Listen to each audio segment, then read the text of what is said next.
Okay, good morning, everyone. Welcome to Finance and Corporate Services Committee. We'll get right underway. I have Councillor Ioannidis. Did you click in? Yeah. Oh, no? Okay. Okay, we have a single consent item. Could I get a mover for that? Moved by Councillor Fernandez. Councillor Gazzola. Yeah, I have a question about it. May I ask a question? Yeah, we just have to take a quick motion to take it out of consent. So those in favor of making this a discussion item? And opposed? That carries. Councillor Gazzola. I'm just curious as to why we're going through, we just give a carte blanche approval to things. The province asks us to get involved here. Is that what they expect us to do? And if they do, then why are we even wasting our time dealing with it? We have here Mr. Bennett. The FIT program, the applicants are evaluated on a point system, and one of the criteria is municipal support, and they receive 2 priority points for that. So what that does is that allows them to, if they have more points, they're more likely to be approved for the program. This is the 5th year in a row that we've provided the similar resolution. Yeah, I read all that in the report. That was all covered. I'm just saying, if we just give, what are the benefits of us giving them points? If everybody that asks receives, you know, it's a carte blanche thing. Why is the province asking us even to be involved in it? Seems like a waste of time.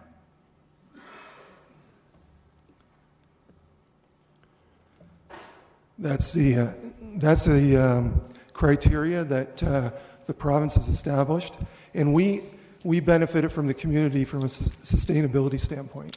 Oh, I don't doubt that we do. It seems to me that the province is always making all kinds of proclamations, and we never seem to challenge it or ask about it. So, I guess I'm the only one around here that's concerned about it. So let's move on. Mayor Vabenovich. Well, maybe I can help respond. I think Councillor Gazzola and others may be aware that in other parts of the province there have been issues and concerns around things like wind energy. So I think the point behind it is that if a municipality doesn't want solar, and personally I can't imagine why you wouldn't want solar in your community, but if you don't, then you can say no, and they won't then get those points. But I think that very much, this very much fits with the values and priorities of our community and of this council. And quite frankly, I would argue we need to do more of this kind of thing. And so, in my view, there would be no reason to say no. But it does give municipalities an opportunity, if for some reason they don't want it, to express that. Councillor Gazzola. Well, I don't think anybody's answered my question, and I want to make it very clear. I'm not opposed to the program. I think it's an excellent program, but it's just another example of,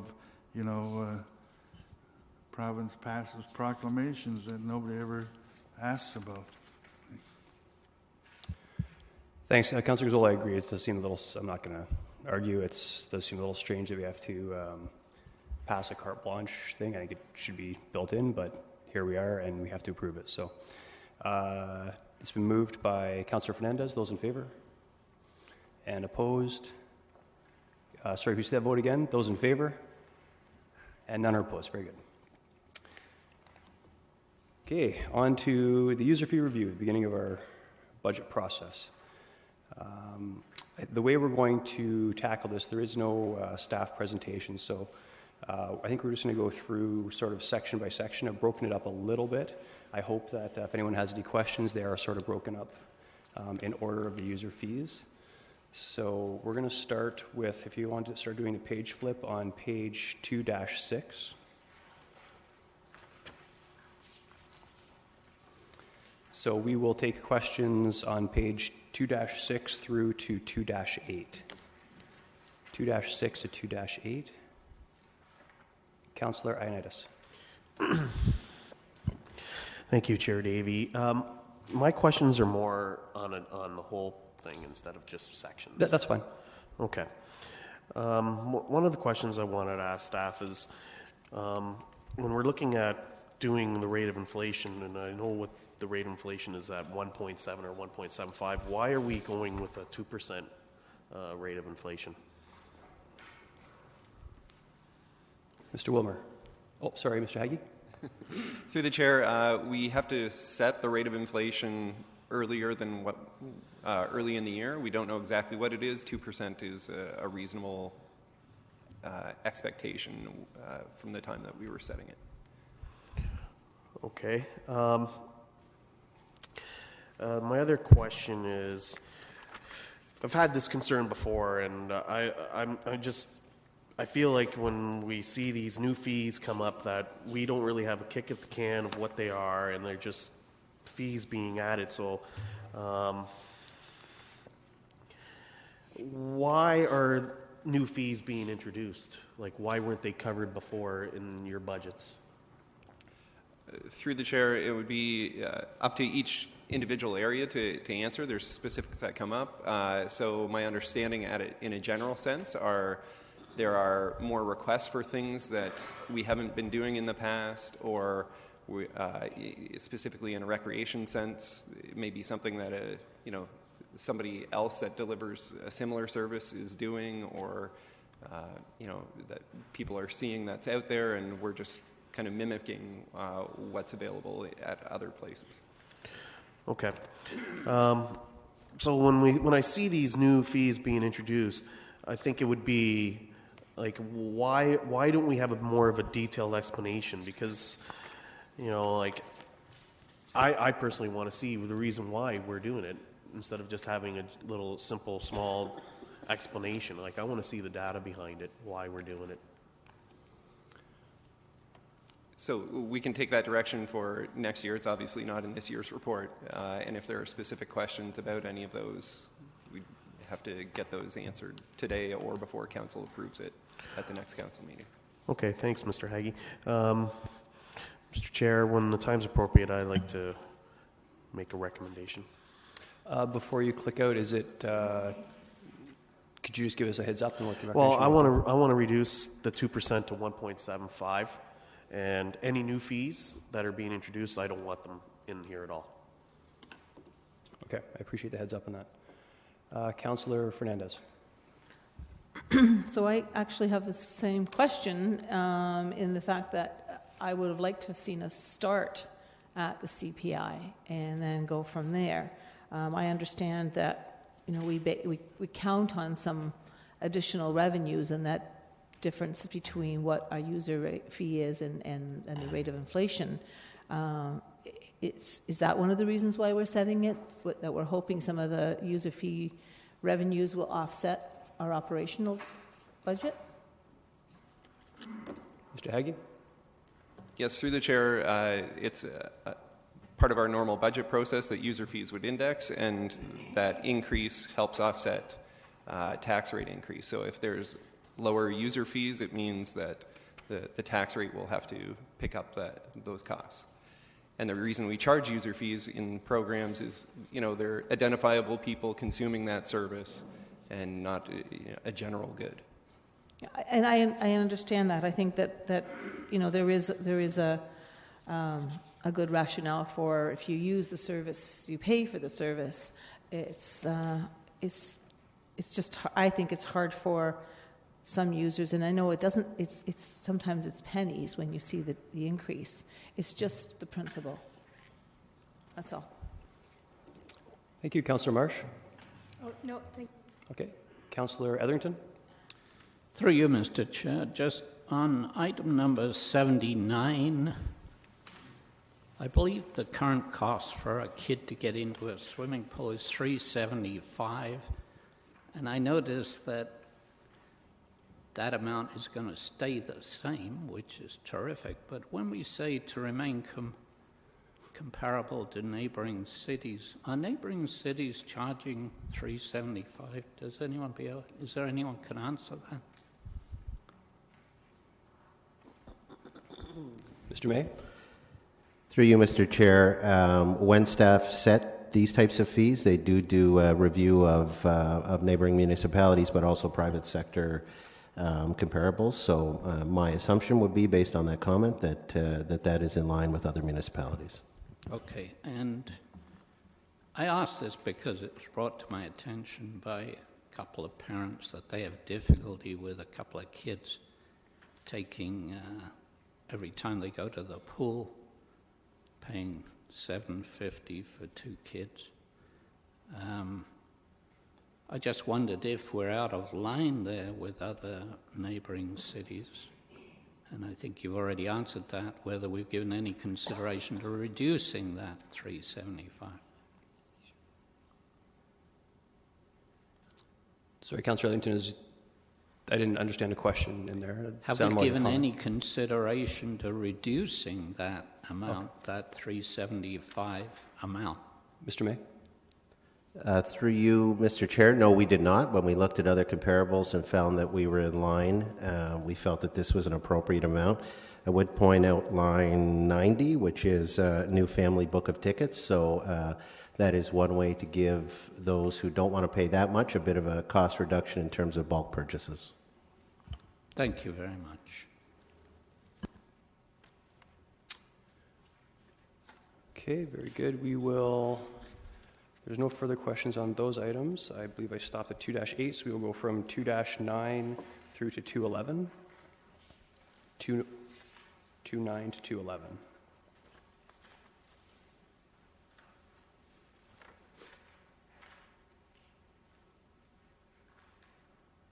Just giving everyone a quick second to scan through. There's no one in the queue as of yet.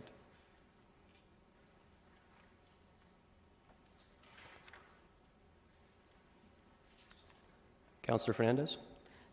Thanks.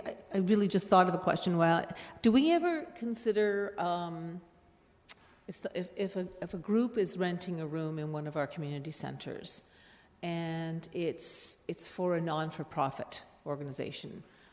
Of course, family events are a non-for-profit as well. But have we ever thought of a way to offset the cost? Through you, Mr. Chair, yes, we do. Through the recent community center audit, it was identified that some external stakeholders feel that the fees we're charging for community center rentals are starting to get too high. And so staff will, over the next year, look at that issue and likely come back to council with a multi-year solution to that issue. Okay.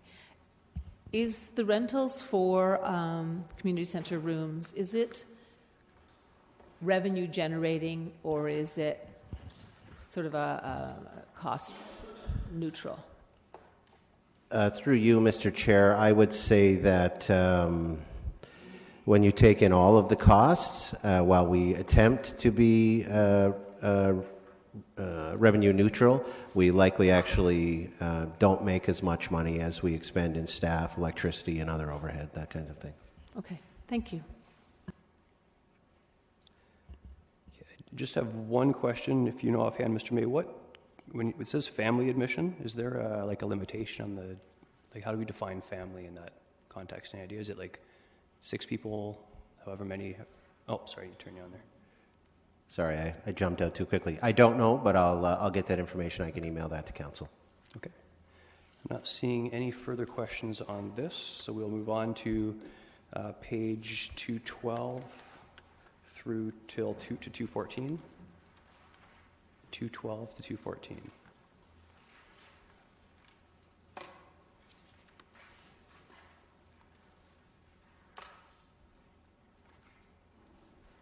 Count. Oh.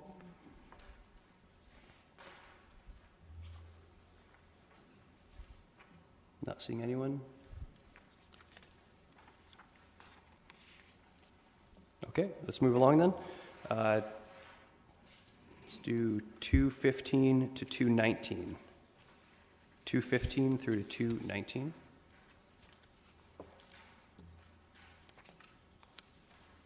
Councillor Marsh. Thank you. So just a question about this new Kitchener Group card. In the past, when adults have been, or anyone has been going to an ongoing group, has it been that it's just been no charge, and so this would now be an additional charge to those individuals, or were they paying per group before, and now it would be a reduction in their costs. Through you, Mr. Chair, this is replacing a previous program. We used to have a VIP membership at all of our seniors focus centers, and so that came at a cost. It's replacing it and really expanding the number of programs and groups that people can access through this card. So, okay, so that was for seniors only before, and now we've got the card valid for people who are entering programs for preschoolers all the way to seniors. So, is this a new fee for the people who are not seniors? It is a new card that they can purchase that allows them to gain access to. Most of what we're talking about is informal groups. So euchre clubs, I have a long list actually, billiards, those types of things. So what I could do actually is staff have prepared a really easy to read 2-page background around this, which I'd be happy to circulate to council. That sounds good. I just want to understand how it affects people who've been using these ongoing informal groups up till now, and how it will affect them then going forward, whether to what degree it changes what they're paying. That's all. Understood. Thank you. Councillor Yaneski. Yeah, thank you. In regard to line item 497 and 498, the cremation lot flush markers more than doubled from last year's budget, and although the rationale is used as market adjustment, seems rather, not bizarre, but rather unusual, I guess, that it's such a significant increase of more than doubling. Like, wouldn't that something that would have been noticed over the last 2-3 years, as opposed to just one huge increase?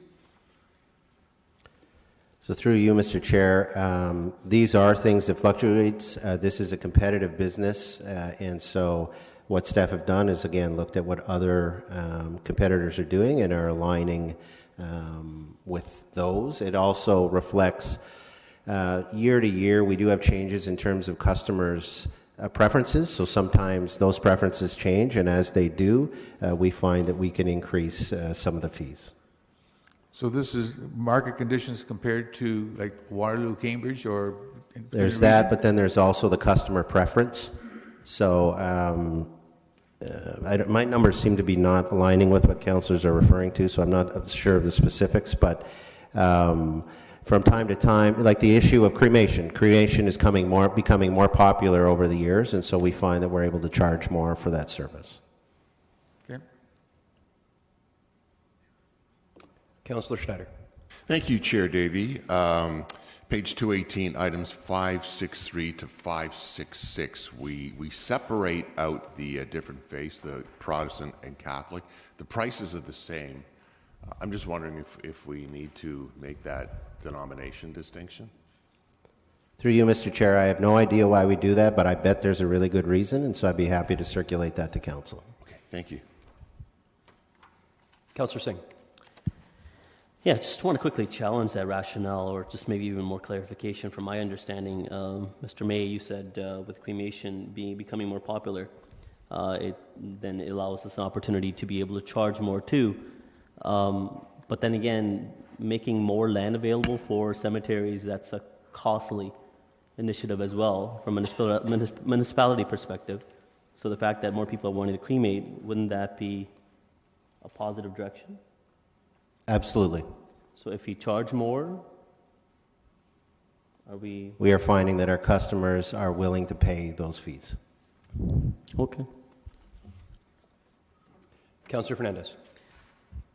I'm not going to belabor the point that Councillor Singh made, but I agree. If there's more customers who want this service, really, shouldn't we be actually reducing the price? Because when you're looking at more people buying that service, you're increasing your revenue, and I hate to think of us as in a revenue-generating situation when it comes to people passing away in cremation. I just want to express my displeasure with that.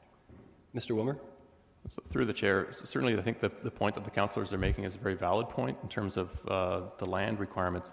I think the other consideration here is that the cemetery's business is one of the few businesses we operate that actually has private sector competitors as well. And so one of the things we want to make sure is that we're competing on a relatively level playing field. And if we were to undercut our prices, it actually takes business away from private sector competitors. So there's a fairness consideration here as well, that for us to have a price point that's relatively similar to private sector competitors means that we're not stealing business from them. It's a fair point. At any rate, there wasn't any specific motion, Mr. May, but I think that might be worthy of a follow-up email just to clarify how close the new rate is to our, and I'm assuming the only reason it's changed is because it's very similar to our private sector competitors, but a brief email explaining that's probably... So through you, Mr. Chair, if I can just add, again, my numbers are not jiving for some reason. Could somebody tell me the specific numbers? That Certainly. So it is on our page, it's page 2-17, and the actual numbers are 497 and 498. And it's showing 108% increase and 151.96% increase. And those are for cremation lot, flush marker 1 by 3 feet, and the same but 2 by 4.5 feet. Thank you. I'll certainly email council. Thank you. Okay, no further questions on that, so we will go 220 to 222.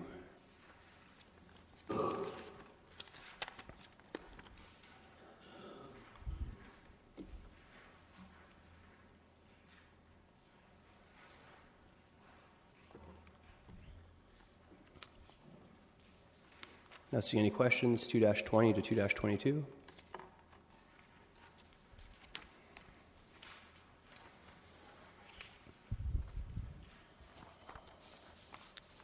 Okay, let's move along then. Page 2-23 through to 2-24.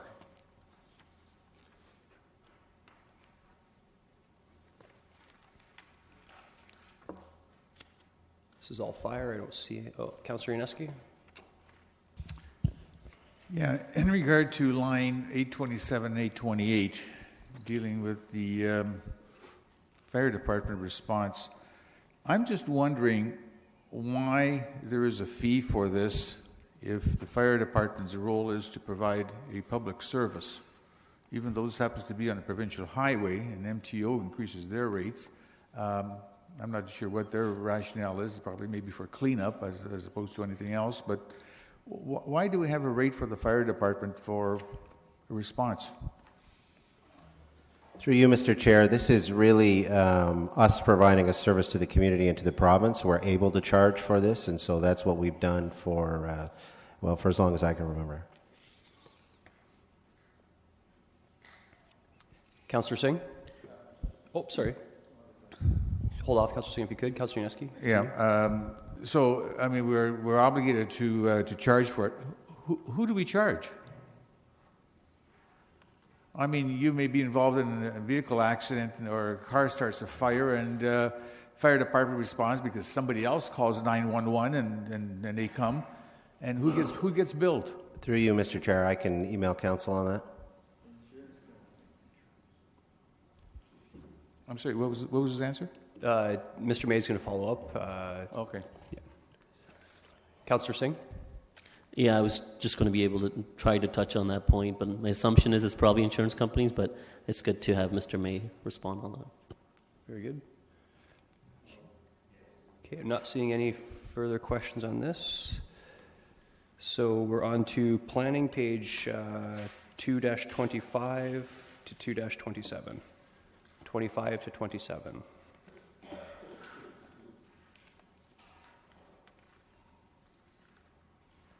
Councillor Fernandez. Can I just have a better understanding about the tree conservation permit at $120? I haven't noticed that before, but sometimes things pop out that you haven't looked at before. So that's on page 2-27, 927, and 928. If somebody wants to conserve a tree on their property, or a developer wants to conserve a tree, we're charging them? Or is that if somebody asks, can you help us understand that a bit better?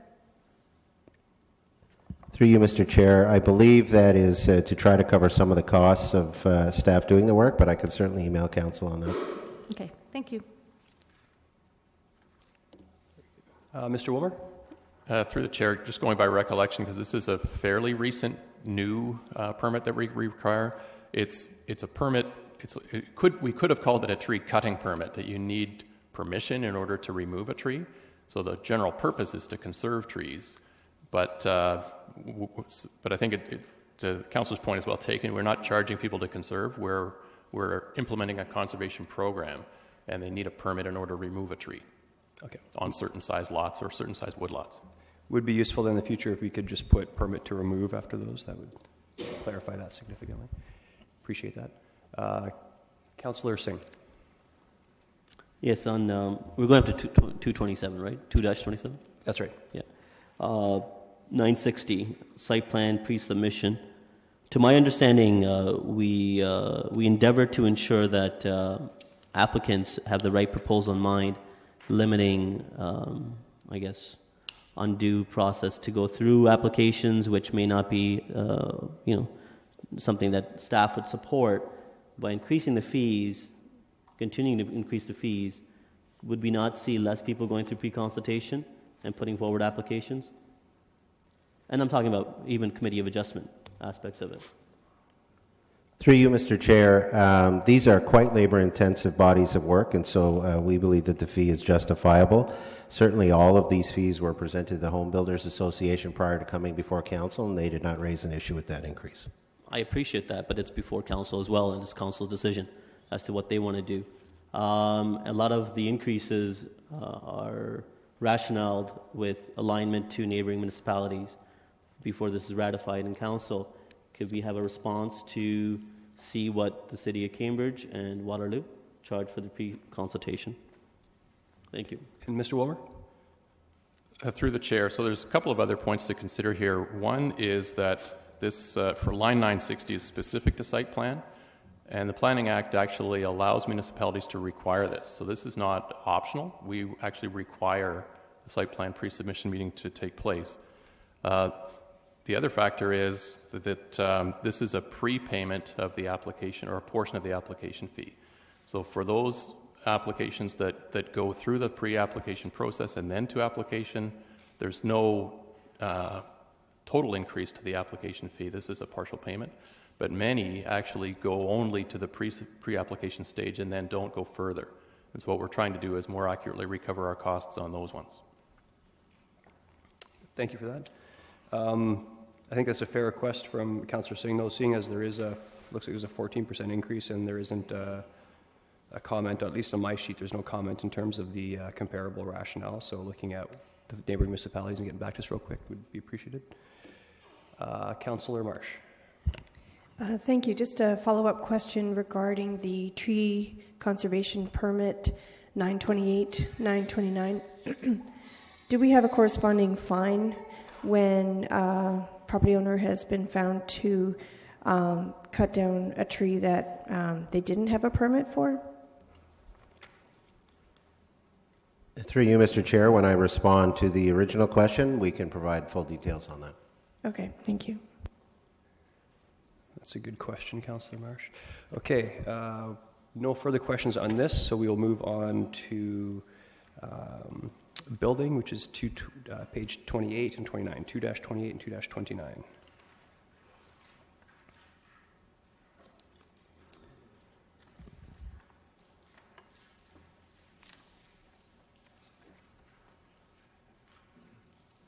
Okay, I expected a couple questions on this. Councillor Gazzola. I don't have a question. I just want to make a comment that I'm glad to see that we're finally reducing our building permit fees because we have built up such high reserves in our building enterprise that I've been asking for this for several years, so I'm glad to see it finally here. Thank you. Councillor Fernandez?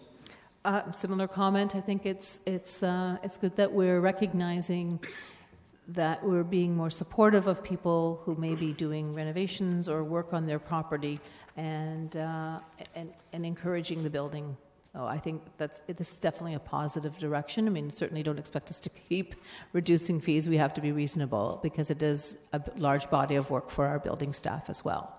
So I just appreciate the recognition at this time. Councillor Yaneski? Yeah, in regard to the same thing, it's nice to see the reduction, but I'm just wondering that as a result of the recommendation to reduce the fees by roughly 5% for a whole list of applications, if next year we have a downturn in the economy for whatever reason, and all of a sudden the building permit fees are not coming in as much as they had maybe been anticipated, do we dive into the reserve, and how much do we have in the reserve to feel comfortable on? Mr. Sealing? So through the chair, the building enterprise took that into consideration given the current economic forecast in terms of our 5-year outlook, and we believe that we're in real good shape, and we're quite confident that the 5% permit fee reduction for 2017 is not going to put the sustainability of the enterprise in any form of jeopardy in the next 5 years. And we've got a stabilization reserve fund in the event that if we do hit a severe economic downturn. Okay, I appreciate that. And just as out of curiosity, do you recall at all that we've reduced the fees in the past at any time, or is this sort of the first time we've ever done this? So through the chair, this is the first time that we've reduced the fees under the current legislation that allows a building department to run as an enterprise. So since 2006, it's the first time. So we'll see how this carries through the next 12 months and take consideration next year as to what we'll do for the next budget. Correct. Yeah. 2016, we did a 0% change. I'm sorry? In 2016, we did a 0% change. Okay. We held the line. The second time in that same time period. Thank you. Councillor Marsh? I just want to open up with a question that I don't think can be answered in the scope of this discussion, but I just want to put it out there anyway while we're talking about it. The building permits, my understanding is that when a person pays the building permit fee, they don't have a deadline. Is that correct? Through the chair, yes and no. So there's every applicant that receives a building permit has 6 months to start construction. If they don't start within 6 months, the permit can be canceled. But you are correct. Once they've started construction, there's no deadline. And so are we required by provincial legislation to not have a deadline, or could we consider in the future adding an additional fee for building permits that are not closed out within a certain time frame? So through the chair, the current legislation does not include the ability to have a penalty or deadline. However, the building enterprise created a building permit fee rebate program to entice people to get the construction done, and then we reward them with money at the end. And we found that the program works very well, but there's always 10% of our customers per year that, for various reasons, including financial reasons, that they may not have completed the project right away. Okay. Yeah, thank you. Okay, no further questions, Mr. Sealing. I'll just add that, again, I'm happy to see this, and I know there was a time not so long ago when we were digging into our reserves significantly, and there were some predictions that came out of building that said this is exactly what was going to happen in terms of the reserve building back up, and I just want to add my my comments to the rest of committee here that I'm happy to see that this reduction is coming forward. Thank you. Thank you. Okay, so that brings us to, I think we'll do enforcement by itself, page 230, just any questions on 230? Councillor Schneider. Thank you, Chair Davey. With regards to dog licensing, we had issues a few months before with the Humane Society asking us for funding, and we're not getting enough dogs licensed. And I've spoken with Ms. McNeil in bylaw and was asking about perhaps having veterinarians collect fees, and she explained to me that was done in the past, but there were issues with them not charging the correct fee and Humane Society having to go to all the different veterinarian offices to collect the fees. With the online fee collection now, the Humane Society felt that that was good enough. But I'm just hoping there are ways that we can increase dog licensing, perhaps working more and putting more of the onus on the Humane Society actually look into that so we don't have to keep giving them emergency funding. Mr. May? Yeah, through you, Mr. Chair. I would note that there is a $200 fee for not having a license, and our bylaw enforcement staff over the past few months have stepped up enforcement of that bylaw. I think there are probably a variety of innovative ways that we could test to try to get greater response to this bylaw, and we'll be working with the Humane Society on our contract starting next year, and I think that's the appropriate time to look at these items. Thank you. Councillor Singh? Yes, this is for 1073 and 1074 for photocopying, printing. What would this be for? For when a notice is sent out, cost of the papers, or where would this be applicable? So through you, Mr. Chair, based on the comment in terms of aligning with other photocopiers, I do know that we do have people who actually come into the office and request photocopying be done by the city, and so this would be very much in line with what some other facilities have. Okay, so it's just on request then, not what we're charging. That's right. Okay, not seeing any further questions, so we'll move on. We'll go from page 231 to 33. 231 to 233. Councillor Gazzola? Yeah, can someone explain 1131? We're increasing the rate from $200 to $225. What is that for? I thought we were to recoup our costs when it comes to issues like this.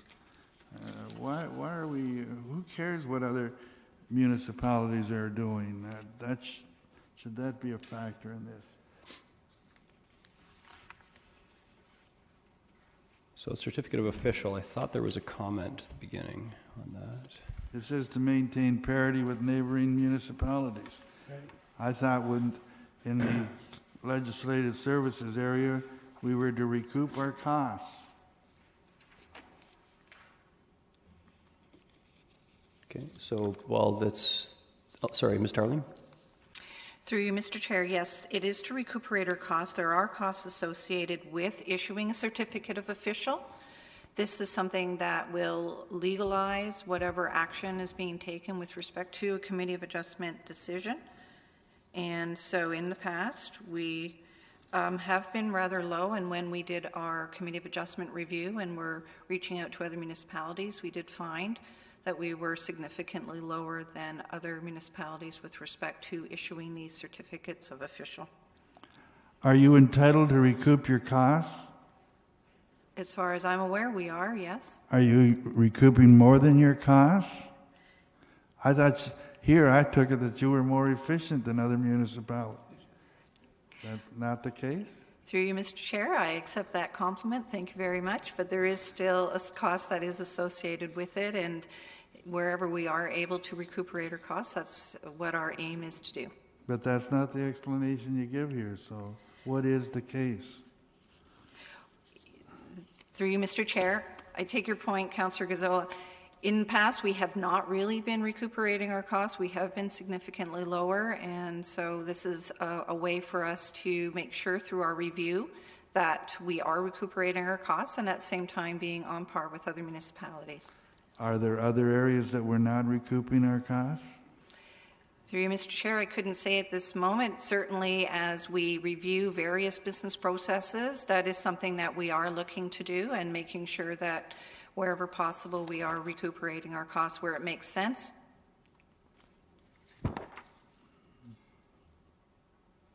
Thank you. Councillor Schneider? Thank you, Chair Davey. On page 233, line number 1129, minor variance for Committee of Adjustment. I had a situation where a constituent was wanting to build a fence, and actually the cost to apply for the variance was more than the fence that they wanted to put up. So I'm not challenging the cost, but just would like an explanation of the costs that are associated with processing a request like this. Through you, Mr. Chair, in Mr. Haggie's report, excuse me one second while I just refer to it, on page 2-5, we have given an explanation as to the types of costs that are typically associated with a Committee of Adjustment minor variance. Okay. Yeah, I'm just wondering if we may be able to at least look into maybe different levels of applications and associating the cost with that, if that's possible. Through you, Mr. Chair, that is something that staff have already undertaken to do when we were doing the Committee of Adjustment review, in looking at the varying costs that are associated with the different types of minor variances that typically come forward, which would be fences and signs and other types of minor variances. And staff have discovered that there is not a lot of difference in the costs that are associated with the different types of minor variances. Okay, thank you. Mr. Wilmer to add? Through the chair, I think another consideration on any fee or its adjustment is what option does the customer have? And I think for something like minor variance, the customer has the option of complying with the bylaw. They would pay no fee. And in fact, that is our objective. We believe our bylaws are fair and reasonable, and if everybody complied, nobody would need to pay this fee. Points well taken. No further questions on this. Thanks, Ms. Tarling. Now, where were we? Okay, so we'll do 234 through to 236.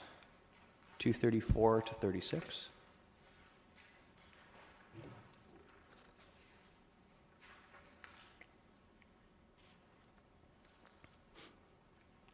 Councillor Etherington. I think I know the answer here, but just from an educational point of view, 1149 and 1151, the Class D and Class E adult entertainment parlors, can someone educate me on what those are? It must be one of our highest fees. And I'm not questioning the fee, they should probably be higher, but can someone tell me what's involved in those classes? Ms. Tarling. Through you, Mr. Chair, I'm sorry, Councillor Etherington, lines 1149 and 1150, are those the two? 1149 and 1151. Right, okay. 1149,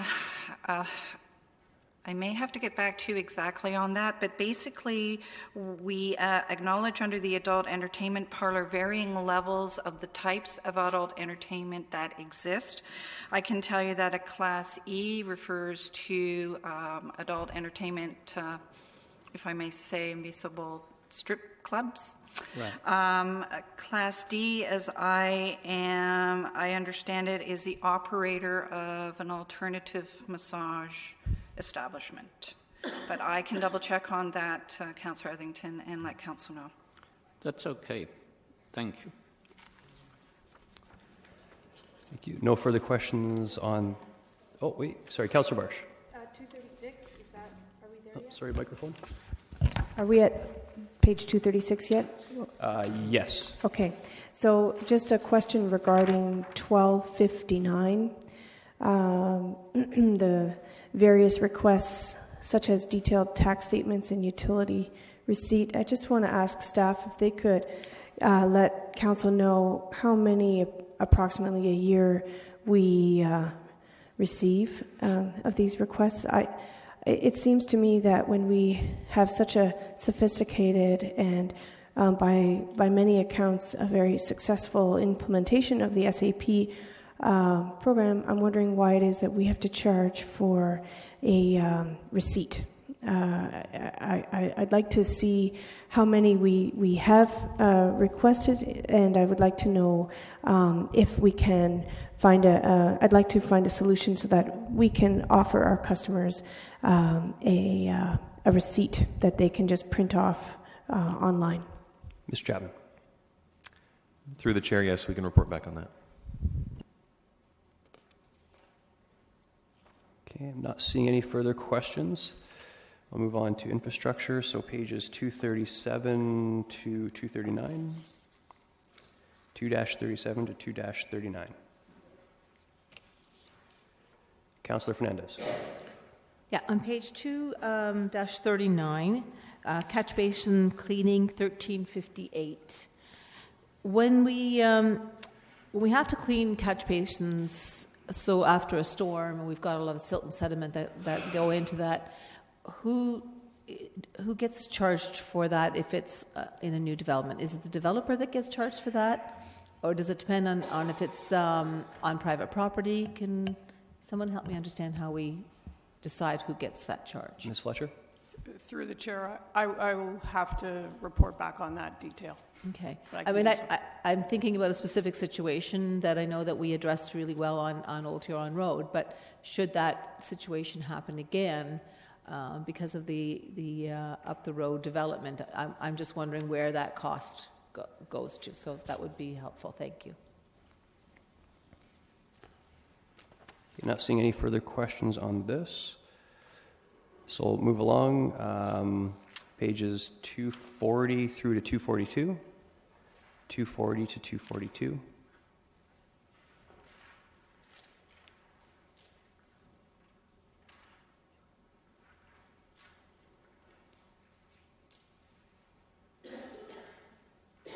Going once, twice. Okay, we'll move on to, let's take parking on its own. It's 243. Any questions on parking? Not seeing any. Oh, Councillor Gazzola. No, I'm seeing no increases in parking whatsoever. Correct. Without any explanation. There was an explanation in the earlier section. Well, page, where was it? In the actual report, there was an explanation, I recall. Yes, page 2-4. So the Coles notes were already expensive in terms of parking. What was that comment? I'm sorry. Sorry, we're already at the upper end in terms of parking, is what it says on page 2-4. We're already the highest in the market. Yeah, I saw that, but I still, we're in driving, we're trying to get people out of cars and to use their public transit. I think I would have hoped to see a minor increase of 2% along with everything else. I'm sure our costs for operating our parking garages will increase by that inflation rate. Mr. Haggie? The other thing I'd like to point out to Council about that is this is consistent with what's been presented through budget over the last 2 years, that parking has held its fees at 0%. This is the third year, and this is just consistent with. Sorry, and I do recall, was there not sorry, Councillor Zoller, was there not a 10% increase or something like that, like 3 years ago or 4 years ago? There were a number of 10% increases prior to holding the fees flat. We're talking out of both sides of our mouth here. We're trying to get people into our public transit. I don't care if we've gone 2 years with zero. Mr. Reedman? Through the chair, a couple of years ago we decided to hold it flat because we were starting to see declines in new customers. So during the LRT construction, the strategy was to hold the rate flat, and then once the LRT is operational, start with increases again. Any further questions, Councillor Gazzola? No, that's it. Okay. Mayor Rabinovich? Well, no, I was just going to remind us that we did have several years of 10% increases, as you indicated, and we have had a report on this issue that indicated that we should hold the line because we are higher than a number of the other players in the market in the downtown.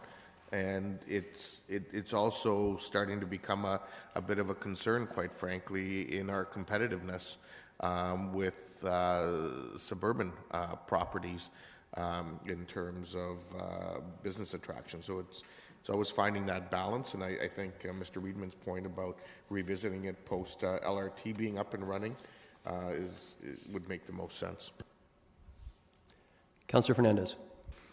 Just a quick question on 1504.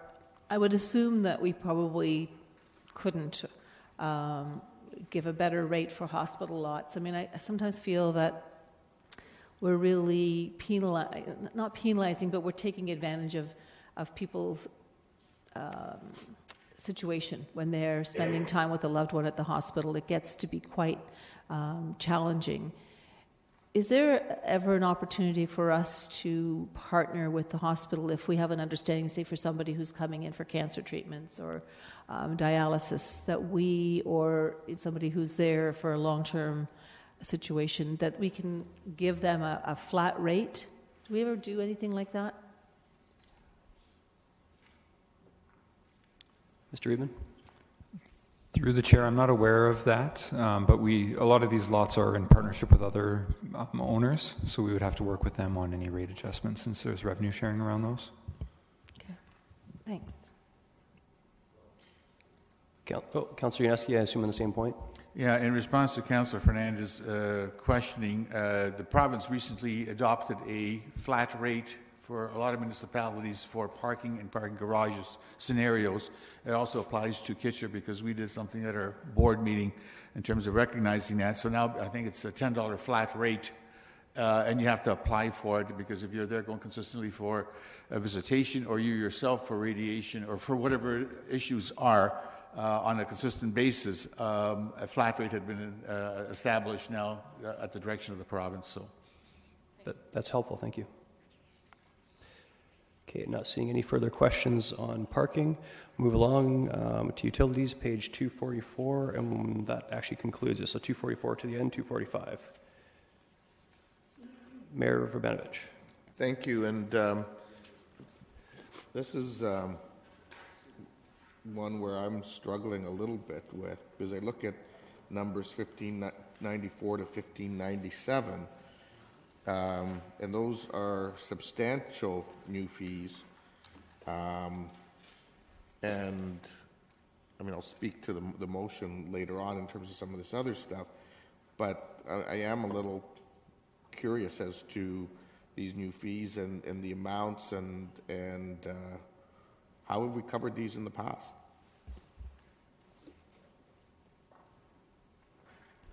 Ms. Fletcher? Through the chair, we have expended in these situations and we haven't recovered the cost in the past. So each one of these is focused on cost recovery only if the situation arises.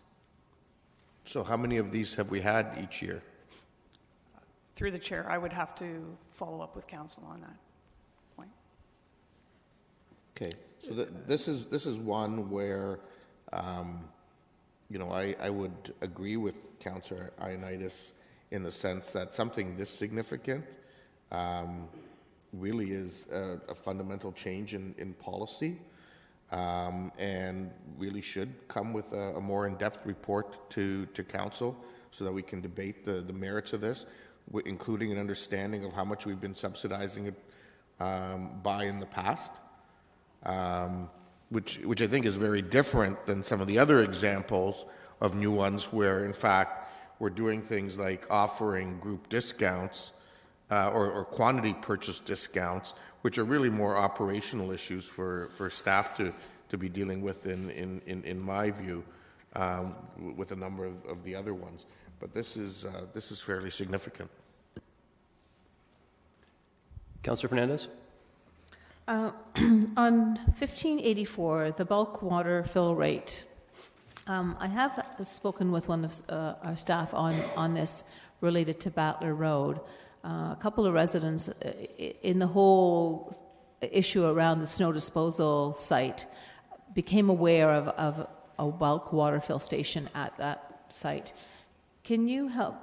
And I confess that Ms. Mick did a good job of explaining it to some degree to me, but I just want to make sure that we have total cost recovery on this, because my understanding is that sewer rate is not charged against that water, but only the cost of the water, as it says here, 15% admin cost.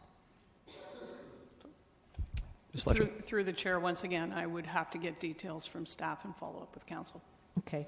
And then the other question I have is around the 1597, where it's talking about the multi-meter manifold. Where is this happening? Is this happening in houses that are being converted from singles to multiples, or where is this happening? That is correct. Okay, yeah, I actually would concur with that rate, actually. Thanks. Thank you. Councillor Marsh? Yeah, I had clicked in before hearing other comments about these new fees by the mayor, and I agree that I think these need some further attention. But I do have a specific question about 1595, the frost charges. I think that in the longer explanation of the frost charge, it's explained that this is to cover costs of actually excavating frozen ground, but the charge is applicable where frost is present. I mean, there was frost last week, but the ground wasn't frozen. I'm just wondering if we do go ahead with this fee, if staff could explain a little bit further how reasonable are we going to be in charging this extra fee in terms of how frozen the ground needs to be. Ms. Fletcher? Through the chair, I can get details on how reasonable we're going to be. Realistically, this fee is charged when folks want to install during the winter time. So rather than installing at a different time of the year. So when there is definitely frozen ground, it costs more to excavate than even at this time of the year. Okay, that sounds right to me. So maybe we can change the name of it if it makes sense. I just don't understand frost charges. It sounds like a little bit of frost on the ground. It doesn't sound like frozen ground. We're breaking frozen ground. So that's just a minor tweak I think could be made. But I do agree that we maybe should. I'd like to vote on those separately at the appropriate time, as we already are. But those separately from the other new fees. Okay, so just specifically these 1, 2, 3, 4 items separately. Okay, make a note of that. Thank you, Councillor Singh. Thank you, Mr. Chair, and I agree with the initial assessment of Councillor Anitis of raising an issue of seeing new charges being applied to a review when they do require more in-depth dialogue and discussion, especially when some of these new charges are significant, as Mayor Vervenovic has already outlined and raised that concern eloquently. My issue is, similar to that context, we need to be able to apply charges in a format that is fair in some cases. When I see the frost charge, now just for my clarity, so I'm not raising an issue when there's none that exists, is that only like in circumstances of a repair, or if construction is happening closer to the winter season and new units are being installed along development? How would that, if you can apply a scenario to that, please? It reads like the latter. Ms. Fletcher? Through the chair, it is a good point of clarification. This is not intended for situations where we need to go and repair an existing service. This is really the difference between installing new services during the winter months when the ground is frozen versus installing at another time of the year when excavation is easier. And that's what I had ascertained now, but in comparison to 1594 broken buried valve box repair, this is to do with the repair, correct? Through the chair, that item has to do with a repair that is caused by inappropriate installation. So this is damage that's caused during installation, and we have to go in and repair. During installation, are we the ones who are installing? No, through the chair, it is during, I think in the report, the installation is not being done by Kitchener Utilities, but we have to go and repair, so it could be an existing valve that is then buried by a contractor. I see. And further, 1597 for multimeter manifold, I understand the rationale provided that there's not additional increase in gas consumption, but because there's multiple accounts, more additional accounts that come online, is there not a charge for each account? Are there not fees typically to have a running account? Ms. Fletcher? Through the chair, I believe there are fees, and I can get further detail on that. So there is a recovery then? Some form of, it may not be comparable to the cost, but there is a recovery when you go from one account to multiple accounts. Through the chair, there is some recovery. It is not at the level of the cost. Okay, all right. Mr. Reedman, Dad? If I could just add to that, sometimes when we have reconstruction projects on the road, the valves are paved over, and then we have to go back and do an inspection around them, and that's where the issue comes up a lot of times. So we dealt with this with some of the LRT-related construction, where we had to go back and spend a lot of staff time trying to identify where the valves were and replacing and repairing them. And we would be billing the region in that case, or Grand Links, correct? Not homeowners.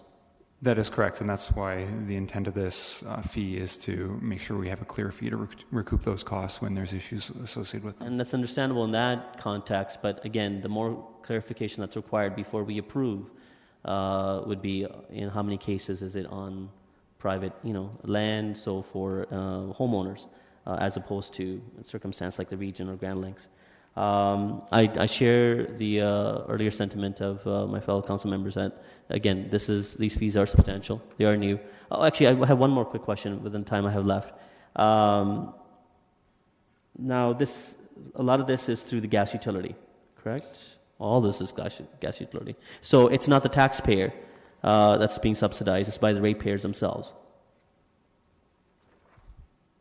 Ms. Fletcher, correct. That is correct. Okay. All right. I agree that I think we need to have further dialogue, and I think some of this, if it can continue being subsidized, depending on how much the usage is, I think that practice should perhaps carry on. But again, I think more information is required before we can come to that assessment.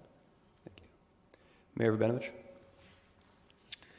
Just, further with respect to those four, do we have a sense of, have we talked to like Union Gas and Consumer Gas to have a sense of what they do in those circumstances? Ms. Fletcher? Through the chair, staff have looked at industry comparators. Okay, so I guess when that information comes back to us, I'd certainly like to see what those comparators are during those winter months. I mean, one of the things that would concern me is, and Councillor Fernandez is correct, a multimeter manifold may make sense, but I look at something like frost charges, and do we necessarily want to see home construction grind to a halt and people being unemployed during the winter months because we're going to add what is getting close to $1,000 in a home cost to it. So I think there's all those factors that we need to weigh in on these issues before we make a decision. Okay, thank you. I tend to agree on that point. While I think I would ultimately be supportive of these new items, I think that a bit more information discussion is worthwhile. So, with that, we're going to see a motion from Councillor Ioannidis, and Councillor Marsh had indicated you wanted to vote on them separately, but I'm assuming perhaps a deferral of those four. So instead of voting on them separately, I'm assuming a deferral. Okay.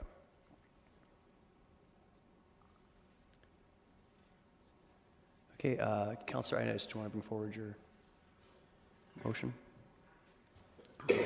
Yeah, I want to, that the proposed fees and charges contained in the 2017 user fee schedule attached to the Financial Service Department FCS-16-16 be approved to across the board at 1.75%.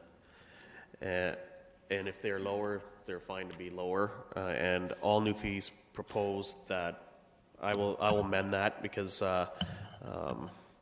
I'm comfortable with some of the fees that are the new ones that are being proposed because they will save the ratepayers some money, and the ones in particular I'm comfortable with. There's item 90, 196, 472, and 696.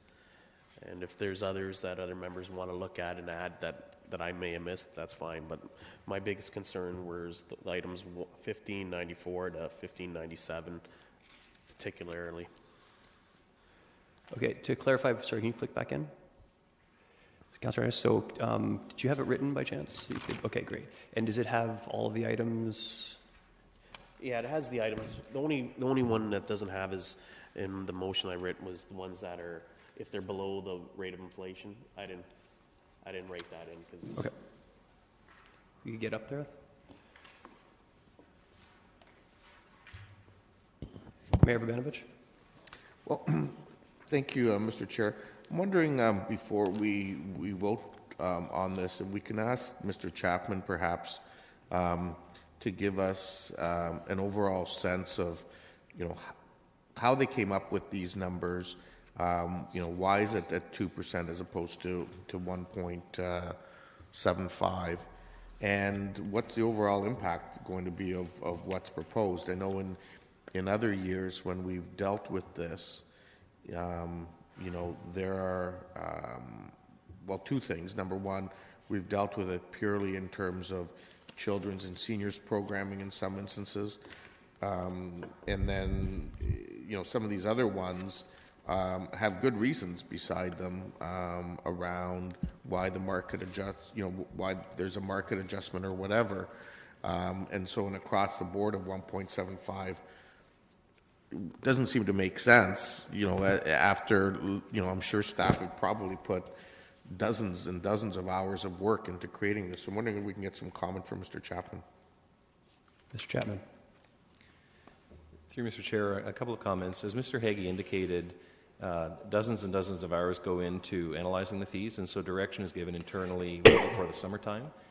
2%, as you know, is the Bank of Canada inflation target, and most long-term projections projected inflation at 2% for the year, and so that's the guideline we set.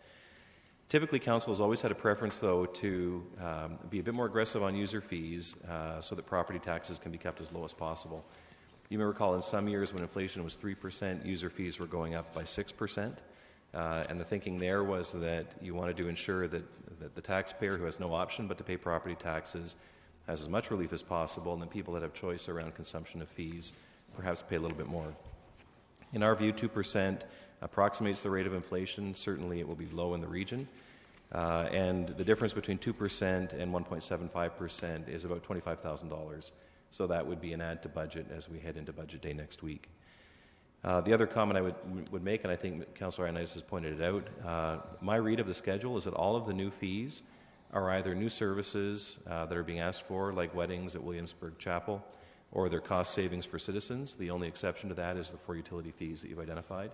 And so certainly we can take direction to defer that to Council and bring back a report. So, Mr. Chapman, you're saying that if everything were to stay at 1.75, presumably including the ones that are seeing a 10 or 12% increase with some justification, the net result would be only about a $25,000 change? No, I should clarify my comment. I was quantifying the difference between 2% and 1.75%. If the intention here is that all of those fees, so I should clarify, my read of the direction was that anything that was going up at 2% should go up at 1.75. If the intention is all fees go up at the rate of 1.75, the impact would be much higher, and it would take time to quantify that. Okay. And I think that's information that we really need to have if we're going to be making this decision, Mr. Chair, because it could potentially be a significant hit for us for budget day. And I think, we would need, now this is coming back to Council in a couple of weeks. Is that information that staff could have at that time? Mr. Wilmer? Mr. Wilmer? Oh, sorry. I have too many people in the queue here. Councillor Ioannidis will take you out. Mr. Wilmer. So through the chair, before we answer that question, it may be worthwhile if Councillor Ioannidis wants to clarify the intent of his motion, because I take it the intent is if the proposed fee is 0 or negative, you're not proposing that be any different. And if the proposed fee is a significant increase with a justification, that's probably the part that needs clarification. If you're okay with those, I thought the intent was where the proposed increase is 2% or approximately 2%, you're proposing 1.75. Is that for the record, Councillor Ioannidis is nodding to save me from switching the microphones around? Okay. Okay, so it's not across the board. So it's not across the board. Okay, then that's something I'm a little more comfortable with. Okay, thank you. Just a quick, if I could just jump in, Mr. Chapman, just a quick question of clarification. I was just looking at the financial implications, and I see that. Oh, no, forget it. That makes perfect sense. I don't see anyone else in the queue to comment on. Councillor Ioannidis? The reason why I'm looking at the 1.75, and I just wanted to be a little more clear, because I've had concerns with this and through residents and over the years of this consistency of being at 2%. And I understand the rationale that it is going to cost further in the line, but my rationale is if it's going to cost the corporation $25,000, then I think staff should go back to their own budgets and reduce whatever individual items that these are in their departments to make up that difference. Okay, Councillor Singh? Yeah, thank you. I think the ask here is not very significant. It's well within the reasons of for us to be able to work that through the budget process. I think we should always endeavor to ensure that our departments are running as efficient as possible, and if there are efficiencies that still can be garnered to soften this 25,000 increase, I would encourage that, and I'm hopeful that staff would do that themselves anyway, but that direction is well put. So I'm supportive of the recommendation for it to be in line to inflation.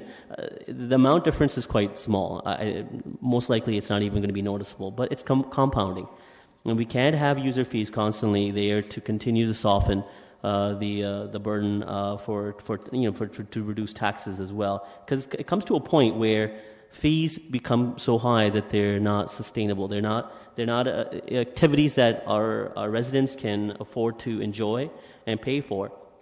What's the point through our operating and through our capital to build nice facilities if our citizens can't go there to enjoy it? So it has to be in line. It has to make sense, and it has to be approach common sense on that regard. And so we have to be careful the way we approach in increasing our fees, and I think trying to keep them in line to inflation whenever we can, I think that's a good goal to keep. And so I would be supportive with the recommendation. Councillor Galloway-Seelock? Yeah, I was just wondering if, and I didn't see it in the report, if Mr. Chapman has the history of what we've increased user fees over the last, say, 5 years compared to the rate of inflation. Do you have, or Mr. Heggie, do you have any of that information? Mr. Heggie? I don't have it with me. I know we have tracked that, so I have it in a history file, but I don't have it here with me today. But would it be fair to say that there was a number of times in the last 5 years that the rate of inflation was closer to 2 and we were increasing our fees 3.5%, 4%? Yes, that is true. Okay. Just a quick comment. I think at the end of the day, 1.75 or 2% isn't a big deal. And when it comes down to breaking it down for the individual fee itself is really pennies, or not even really necessarily dollars when it comes to the individual that it's going to impact. I think that staff have done a really good job at bringing things in at 2% and putting rationale. I'm supportive of deferring the 4 fees at the end there, the utility fees, so that we can get more information. But I'd like to see us stay at the 2% increase across, well, I won't say across the board because that's confusion, but the 2% that's been outlined in the staff report. I'd be very supportive of the staff report. I think at the end of the day, $25,000, and we've already asked staff to be very lean and find savings in all of their budgets. So I think it's important for us to move forward with the users that are going to use this, and really it's not going to save them a whole lot of money at the end of the day. Thank you. Councillor Gazzola?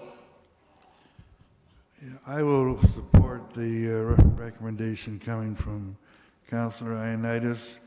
We're not talking a great deal of money here, but it's the whole principle that we've tried to stay within inflation rates. It's a very simple thing, but it's a good principle to have cast into our foreheads all the time to remind us. So just to live according to our principle, I think I would like to see everyone support that. It helps a little bit. It also helps a little bit. So I'd like a recorded vote when it's taken. Thank you. There's no one else in the queue. I will comment. First off, I will support the deferral of the other items. I do think there's justification and rationale for them, but I also think it's worthy of a bit more discussion. In terms of the motion before us to reduce it to 1.75, I 100% agree that we need to keep costs as close to the rate of inflation as possible. But I'm more interested in making sure it's the amount that people have to pay, not the amount that people choose to pay. So we're not just saving, $25,000 one year. Number one, it's $25,000 in perpetuity. So it's $25,000 this year, next year, and ongoing. And these are in areas that, again, people have a choice. They can choose if their budget's extra tight, they can choose not to. And for those that can least afford recreation programs, for example, we have the Leisure Card Access Program to make sure that they aren't affected by these fee increases at all. So I think for staff to go back and, after the rationale they've put forward, for staff to go back and change every single one of these to what at the end of the day is going to result in an insignificant amount on most of these fees, I think is a bit of a waste of time. So I will not support this motion. I think 2% is an appropriate amount, and I would encourage the rest of committee to consider that, the work that's involved and the absolute magnitude of what $25,000 means here. So a recorded vote has been called. We're going to take the amendment to defer the, was it 3 items? 4 items, items 1594 to 1597 first. And a recorded vote has been asked on all of these things. So deferral, we actually need a date. Can we just defer it? Could staff prepare the rationale in time for council? Okay, so we'll defer it to the next council meeting. I'm not.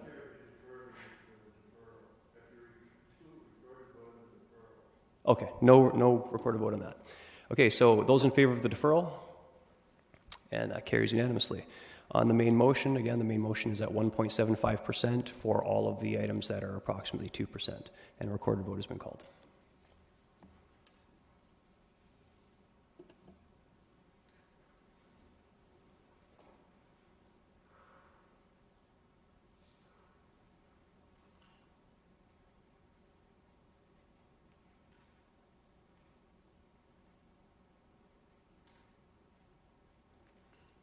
Those in favor? And opposed? The motion carries. Okay, thank you. We will now move on to item number 3, the Environmental Committee recommendation for the REAP grant request. And we do have a delegation for this item, Ms. Mary Jane Patterson and Dave Blake from REAP.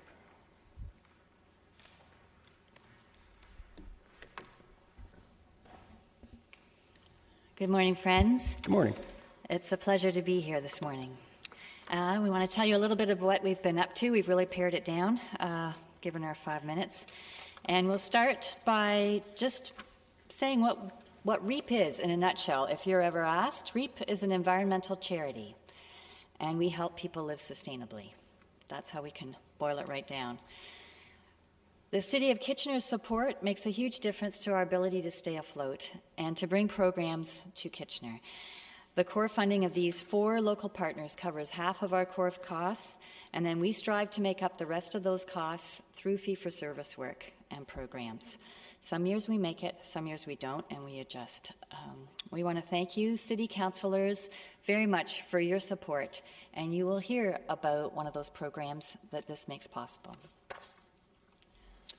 Diving into our programs, we're particularly pleased to tell you that the Kitchener residents can now access the incentives that Union Gas has been providing to its customers.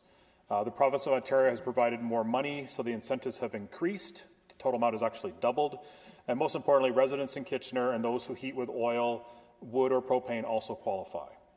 We really fought for this through delegations to the provincial budget consultation, through a media release when the province announced more money for these incentives, but didn't mention locally owned natural gas utilities.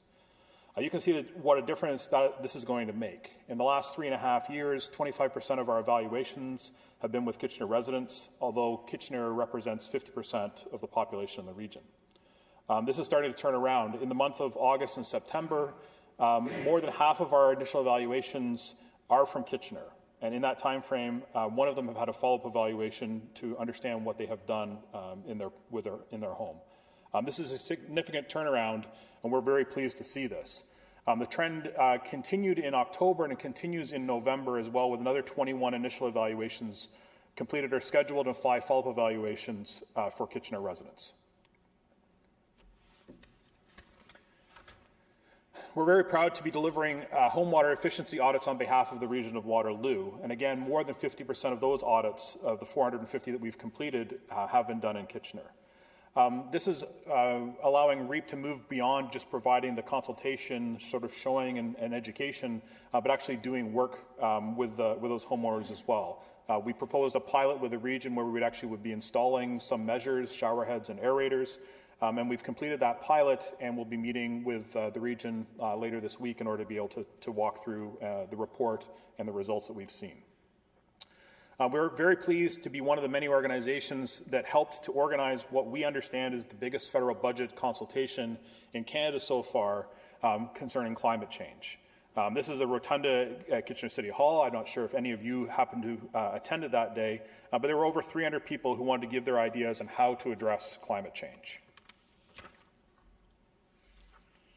A big part of our work on climate change is adaptation as well as mitigation, and the RAIN program in Kitchener is on the front lines of this work. We were successful in a proposal to Trillium for $439,000 over 3 years to implement the RAIN Smart Neighborhoods program in 2 neighborhoods in Kitchener with stormwater problems, Mount Hope and Lakeside. We're working with those residents to solve the problems together, and we're also piloting recommendations from Kitchener's integrated stormwater master plan that are intended to transform the marketplace. We started off this summer going door to door, letting neighbors know about the $10,000 front yard makeover prize.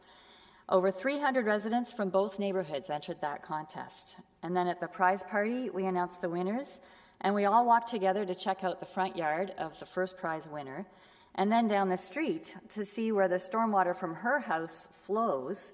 And then we heard from residents about the water that pools in the street after storms and about the neighbors whose basements are flooded. So we could all see the benefit of retaining the rain and infiltrating the rain on the property higher up so that it doesn't flow down and flood other people's basements.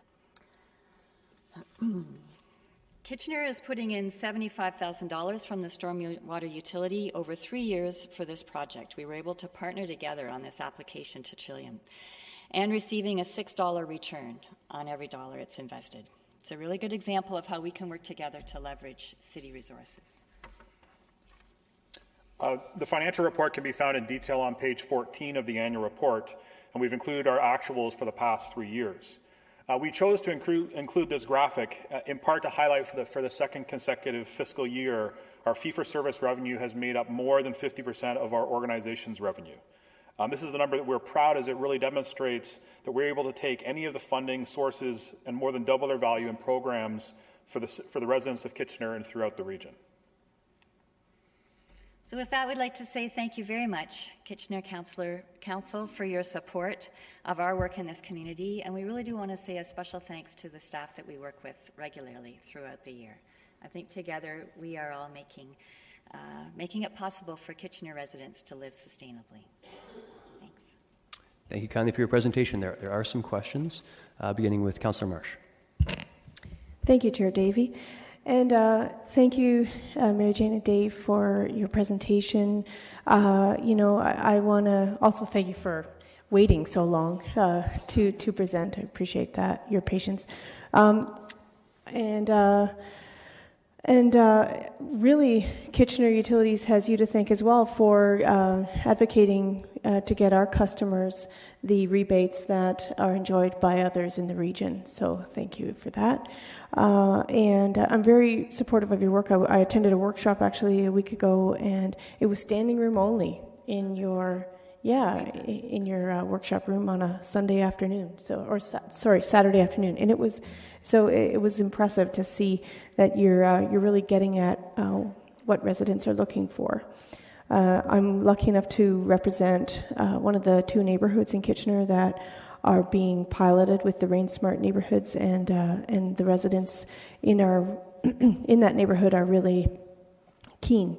So at the appropriate time, I'd like to move the recommendation. I think it's a very reasonable request to have the same amount of funding as last year, and I think it's a very simple response. Thank you. Thank you. Councillor Gazzola? Yeah, by the way, I was at the Rotunda that night for that, but the camera didn't pan over far enough. That's great. You have a fiscal year. You don't have a calendar year. Is that right? Correct, yes. Ending March 31st? Yep. So you're really looking here for a grant for the 2017-2018 year? Well, for the next fiscal year. Yeah, I wanted the question to ask, why are you on a fiscal year? Why are you not on a calendar year? We changed it because we don't find out from our municipalities whether we are funded or not for sure until their budgets are approved, and that happens in the new year. And we have to present our budget to our board for approval before the end of the fiscal year. Yeah. We have entered the new it would year be it would be a lot easier for us, I think, if we were dealing with a calendar year. When you look at 75% of your funding comes from calendar year organizations. It gets rather confusing when you're really not comparing apples to apples, but that's fine. That's another issue. Is it possible, before this comes back to council for ratification, to get some actual figures for this year, for your current fiscal year, which would be almost 80% over? Sure, we could give that. I mean, we could give you tomorrow what we have up to date. We're at, I think, we've reported on up to the end of October, probably, or September. Up to the end of September, so the first 6 months. Now, I had another question, and I think it's answered. In addition to the $30,000, we were giving you another $25,000, so a total of $55,000 a year. Is that correct? The City of Kitchener's stormwater utility was able to join us in applying for the Trillium Fund. You really need to show some matching funding in order to be successful. So that's $25,000 from the stormwater utility per year over 3 years. That's our taxpayers too. Yes, and that is bringing in $439,000. Well, it's bringing in some of our other money from our other pocket, our provincial pocket. It's not money found in the street, but that's fine. Are we getting any money from the federal government? That seems to have dwindled. Last year we talked to you about the home energy coach. We didn't have time to give a follow-up here today, but that was a federal grant. I don't believe, have much more than some summer job support this year from the federal government. We're very interested to hear talk about support for an incentive for home energy retrofits coming out of the federal We're getting very, very little from our senior governments. I noticed still we're not getting anything from the city of Waterloo and our 3 rural townships. Are they not part of this region? They're very Are you? interested. I'll leave it at that. Are you trying to get something from them? Have you at least made an appeal to them? The city of Waterloo considers Waterloo North Hydro's contribution to be its contribution. Do you get a contribution from Kitchener-Wilmot Hydro? No. You don't? The Kitchener-Wilmot Hydro does contribute to its customers $60 towards the cost of their Kitchener energy Utilities. evaluation. Kitchener Kitchener Utilities. Utilities. Oh, you're right. No, we're not receiving any funding from Kitchener-Wilmot Hydro. Okay. I have a couple other questions, but I'll leave them. I have some questions of staff. Okay. We'll take them after, thank you. Councillor Fernandez? I don't really have a question except to say, I'm looking at what your fee for service, the revenue that you're generating is $60,000 more than what you're getting, excuse me, in grants. That says to me that or roughly 60,000, says to me that you're trying to offset the amount of grants that you're getting by using your fee for service. Is that a good understanding? Yep. It's certainly a much more comfortable position for us, and that's historically been the way it has been for REAP until the incentives that the federal government offered were ended. Yep. And that changed our revenue situation, and we've nevertheless been able to make it over the last few years on other contract work as well as grants. In addition to that, you've also reduced your salaries and benefits, which says to me that you're becoming leaner in your staff positions as well. Is that a correct understanding? Well, I think we're about as lean as you could be. Usually a reduction in staff means a reduction in work. Just about everything we do is about community interaction by people. So I hope we'll see that increase as the incentives increase and we pay advisors to get out there to more homes. Yeah. You've done good work since the very first day I heard about REAP, and you continue to do that. And certainly $30,000, and yes, the other $25,000 is coming from our taxpayers. I can't disagree with Councillor Gazzola on that point, but it is coming from another pot of money, I suppose we could say. So I definitely support the $30,000. Thank you. Mayor Vabenovich? Thank you, and more, I guess, a comment than a question, but I just want to thank you, folks, for the great work that REAP does. I think you really work hard to keep these issues at the forefront of the community, but also encouraging our citizens to always challenge themselves and take things one step better, exploring how we can partner with the other orders of government when opportunities do present themselves, and we do know that there's going to there's a number of programs coming down the pipe, particularly in relation to climate change, and certainly I think this is a wise continued investment, and I'll certainly be supporting it. And please pass on our thanks to everyone in your organization for the work that you do. Thank you. Councillor Schneider.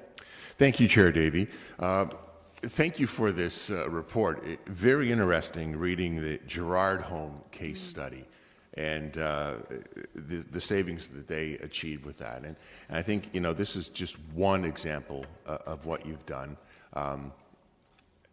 The fact that you're helping homeowners save money, but also the bigger picture of the climate change, the positive climate change that you're able to help achieve, the reduction of carbon footprint and greenhouse gases is also very commendable. And I think what we're able to give you for this brings back great value for our citizens and the world in general. Thank you.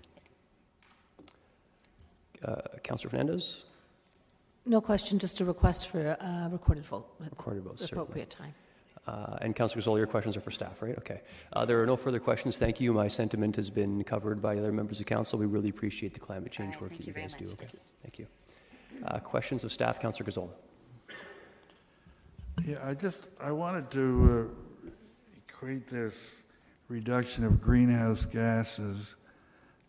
What is it, how much does a ton of that cost us with the cap and trade? I just wonder how these two tie together. That's one of the main purposes of it.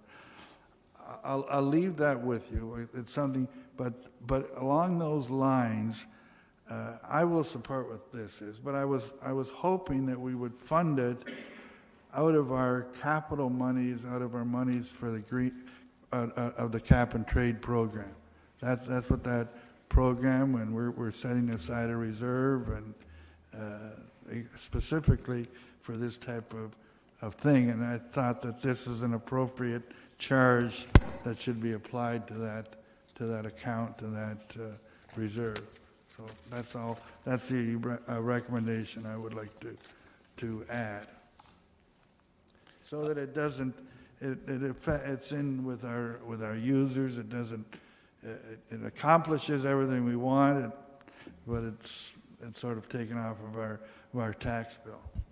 Oh, okay. To clarify, then what exactly are you requesting at this? I'm saying that rather than being a charge against our tax levy, it would be charged against our reserves.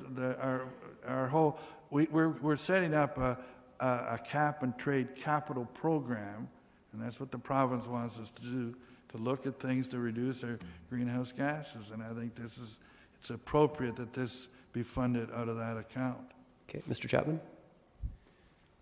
Through the chair, we could certainly look to see if that's permitted under the regulation. I would point out, though, and I'd refer you to the budget package, there is no reserve balance. The projection for all years is a nil balance in the reserve, so there is no money to pay it out of if it is, in fact, legal to do. Not in 2017. Look at it for future. Okay, that's fair. Okay, so a recorded vote has been called. It's been moved by Councillor Marsh. And we'll take that vote now. Oh, sorry, Councillor Yaneski, you queued in just now. Comment? Okay, sorry, comment, go ahead. Yes, thank you. I will be supporting this recommendation for the $30,000. I also appreciate the involvement that the RAIN program for water conservation took also place in my ward at Lakeside Park. I was there for the presentation and the launch, etc. So it was much appreciated. So based on the good work that the organization is doing, and having an impact in terms of initial impact in my ward, I appreciate that work. So I will be supporting it. It's a good cause. Okay, thank you. And recorded vote.